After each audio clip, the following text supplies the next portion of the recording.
So I'm delighted to welcome Cassandra Farren to the show today. So Cassandra, you're an author of 4 books and you are a mentor for heart-led authors. So tell us about how you became an author yourself in the first place.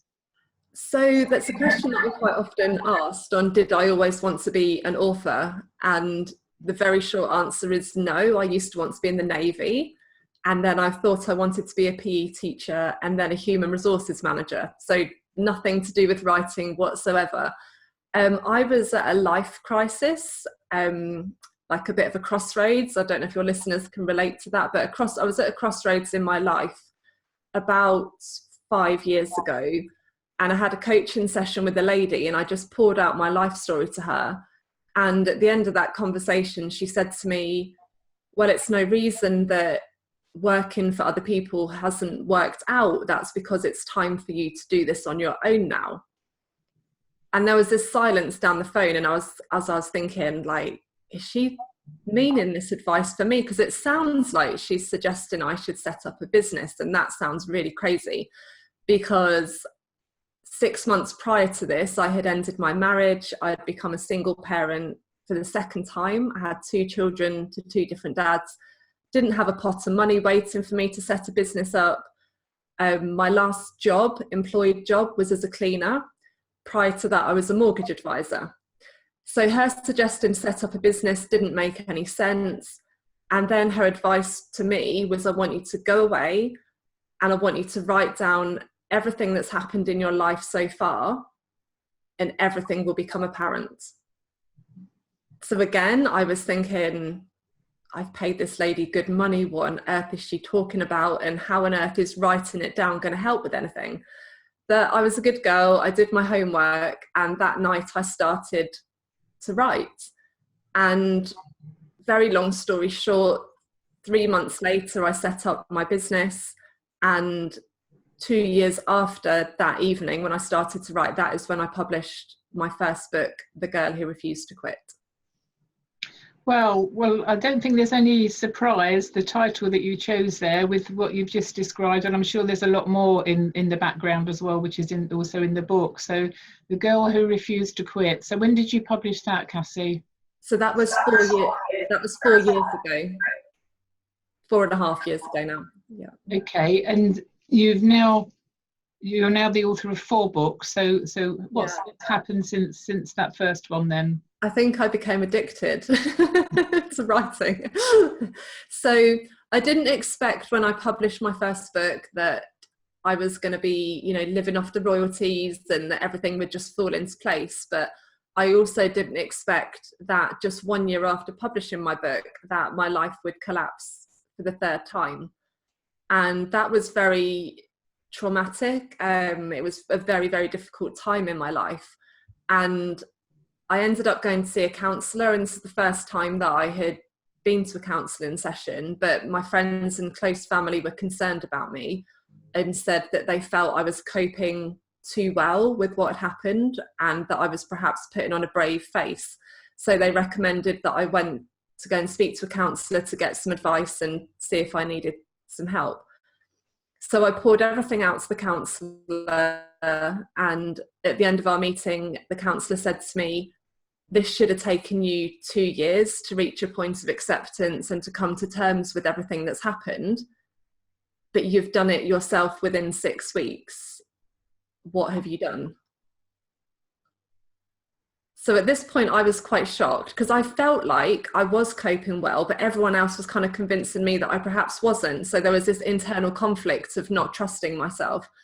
But I walked out of his office and cried, kind of just a relief actually, because I thought, I'm okay, like I can do this. And there was a lot of uncertainty in mine and my children's life at that point. We didn't know where we were going to be living financially. We didn't have any security. But in that moment, I knew that I needed to share with other people what I had been doing to get my head back on track, to get my life back on track. Does that make sense? I just knew that these practical things, very simple, none of it was rocket science, but I just made the decision that I was going to be taking my control back.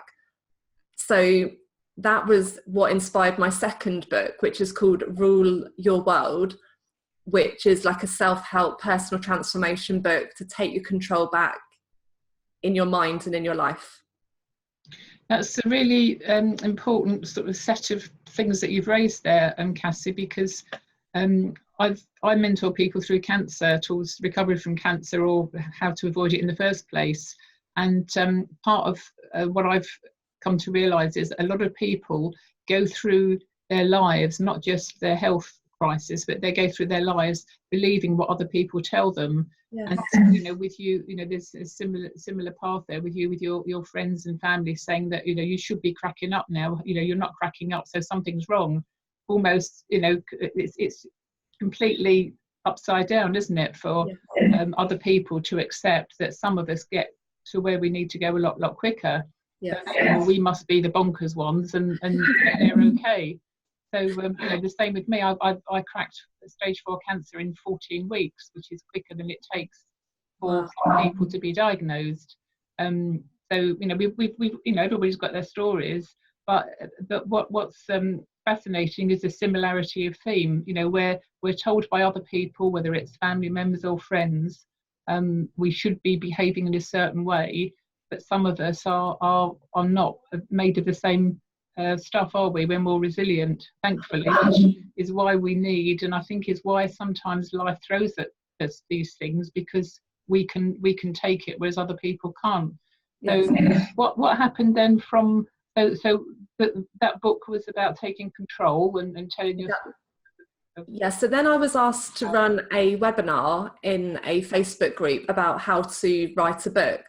And my initial thought was, have I got enough content for an hour? I knew that I'd published 2 books, but speaking about it for an hour and sharing how to do it with other people, I did have a little moment of that monkey brain, when you doubt yourself.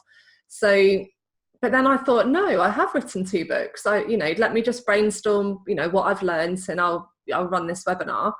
And that webinar was so powerful. I had an influx of messages, of comments, of women reaching out to me and saying, your story is so inspiring. I can't believe you used to be a cleaner. And when I was a cleaner, I nearly didn't go in for my job interview because I had such little confidence and self-esteem. I nearly didn't go in for the job interview as the cleaner. So they were like, we can't believe you've gone from this cleaner with no confidence to the author of 2 books. You've really inspired me, and maybe I could share my story. Do you offer any mentoring?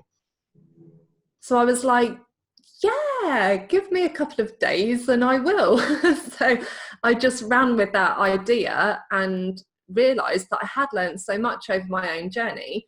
So I created a program, and a year ago I began mentoring authors, but I say heart-led authors because they're women who have overcome adversity in their life. They have found a message within their mess, and they want to share this with other people who are still in the dark.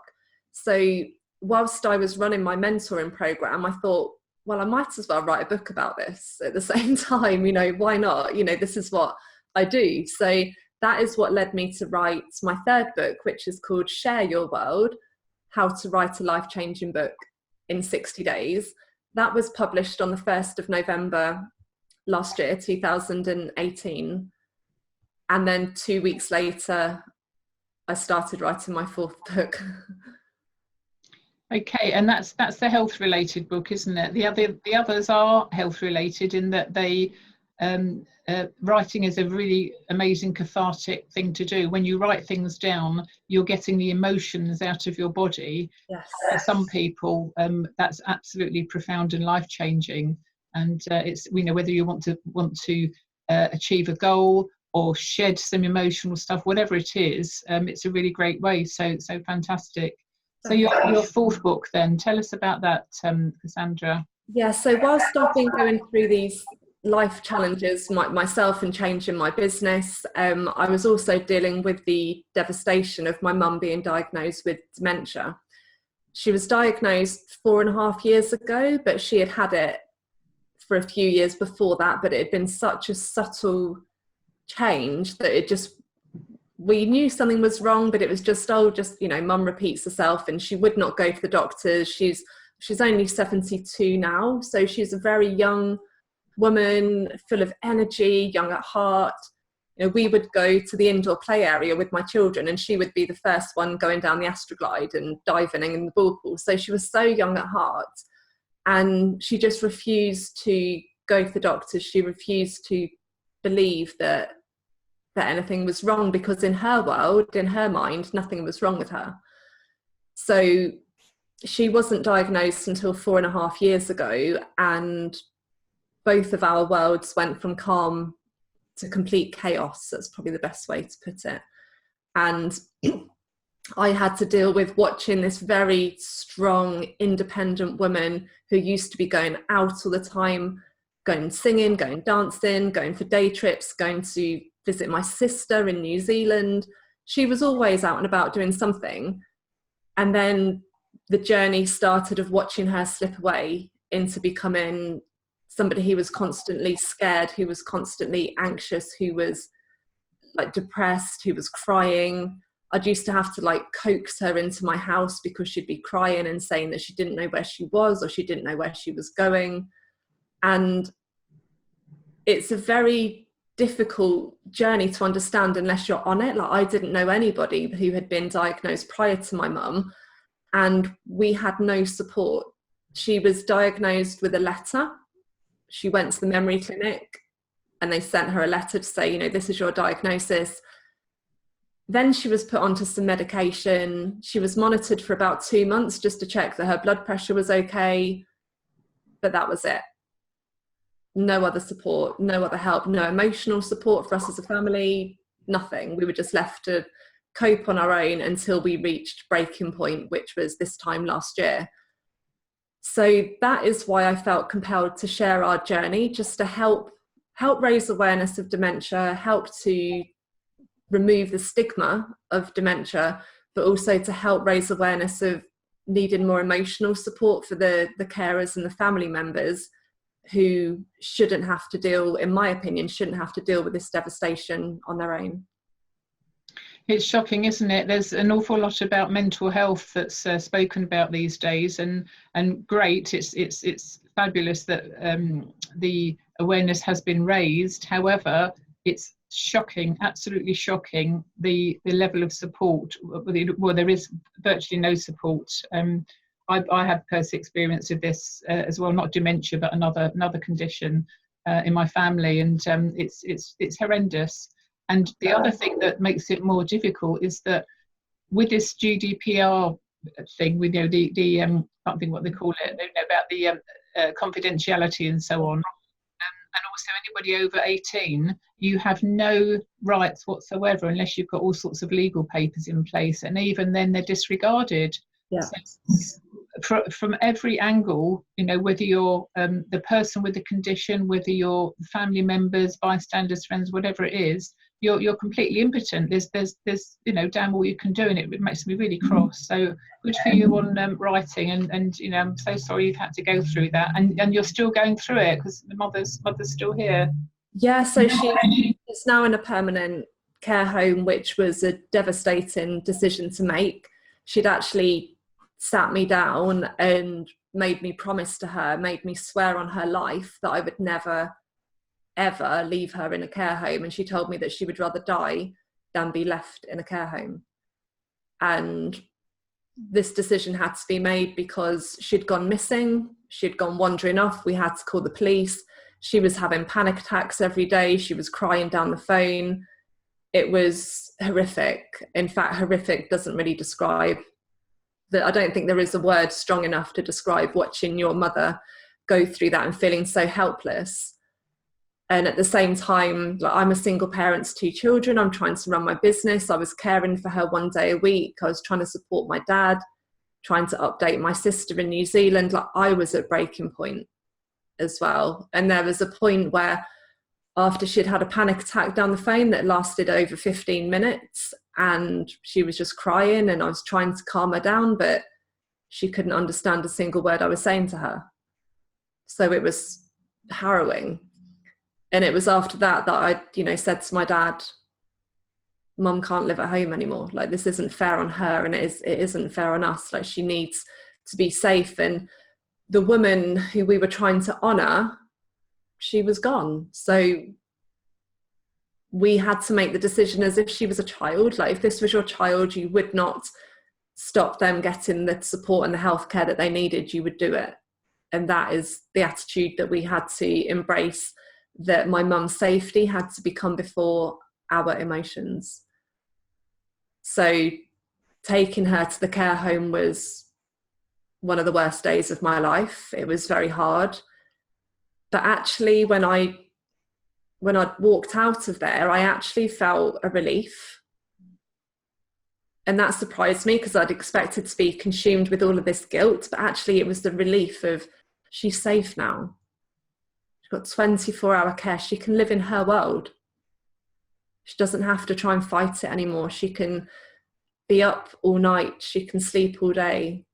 She's got people that understand her needs, and she doesn't have to fight it anymore. So I can't say it's been an easy year. It's incredibly difficult visiting my mum, who no longer knows who I am. But I can 100% say that writing about the journey has helped me to heal on a whole new level. And this is what's given me the courage and the confidence to speak out and reach other carers that are thanking me now for being their voice, and thanking me for making them feel like they're not alone. And that, to me, is helping me on my healing journey, to know that our story is making a difference to other people.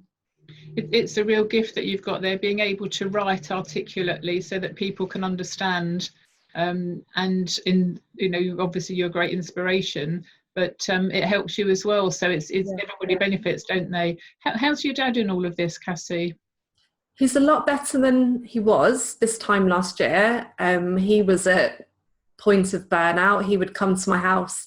I live 30 miles away from my parents. It's not like I'm just next door, and I would see them as often as I could. But my dad would come here.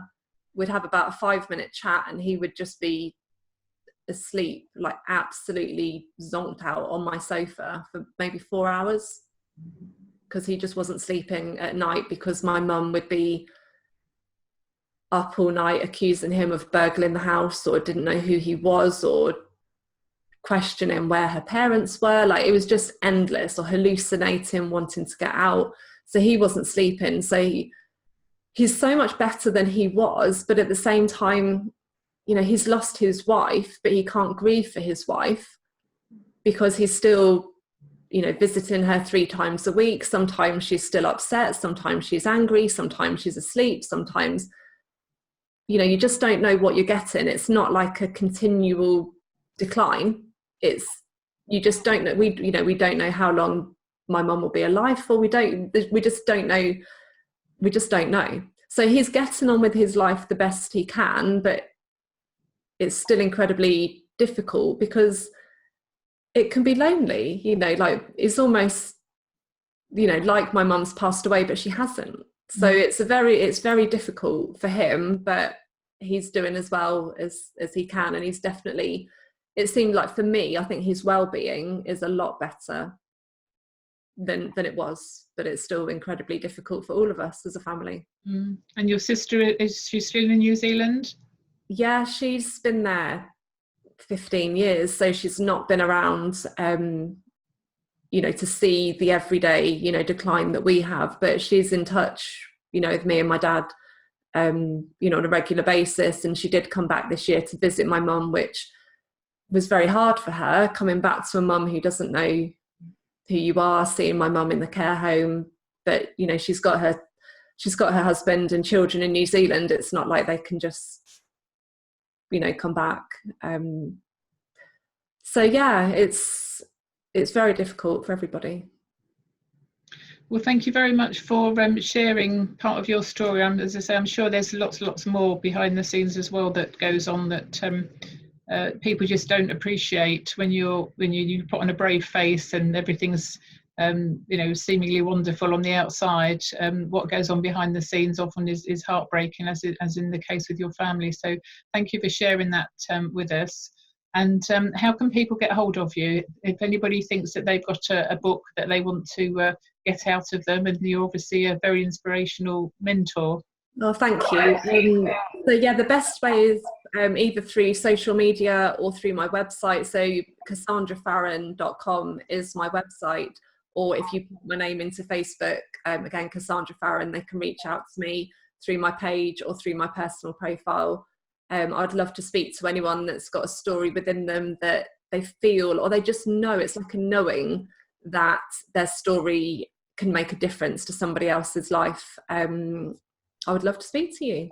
Or they can find my books on Amazon as well. If you just search my name, Cassandra Farren, on Amazon, you will find all of my books on there.